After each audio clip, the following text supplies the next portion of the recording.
Shalom, Miss Pacha. Ako si Rabbi Rich.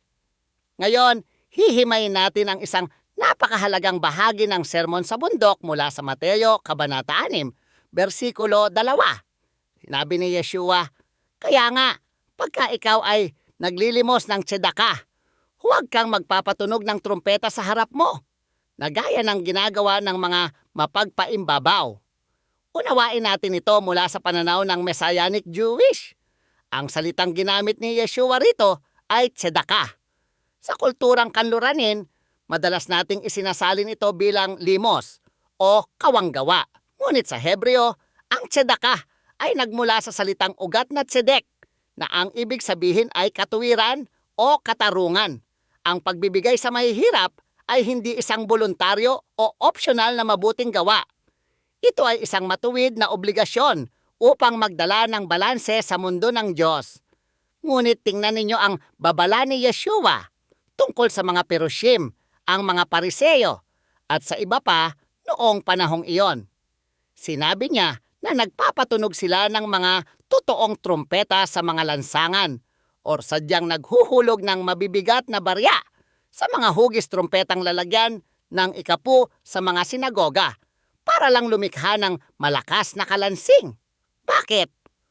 Upang mapansin ng lahat ng tao. Tinawag sila ni Yeshua na mga mapagpaimbabaw o hipokrita. Sa dulang Griego, ang hipokrita ay isang aktor na may maskara. Nagpapakita lang sila ng isang relihiyosong palabas. Nais nila ang palakpak ng mga tao. At sinabi ni Yeshua, "Amen, sinasabi ko sa inyo, tinanggap na nila ang buong ganti sa kanila. Ipinagpalit nila ang walang hanggan at maluwalhating gantimpala ng Avinu Sheba Shamayim, ang ating Ama sa langit, para sa isang mabilis at pansamantalang tapik sa balikat mula sa mga mortal, upang magsimula ng mas malalim na pang-araw-araw na paglakad kasama ang Mesiyas. Hinihikayat ko kayong bisitahin ang Walk with Yeshua app na nakalink sa paglalarawan sa ibaba. Kapag ginagawa natin ang tzedakah, ang ating motibasyon ay dapat na tanging para sa kaluwalhatian ni Adonai lamang."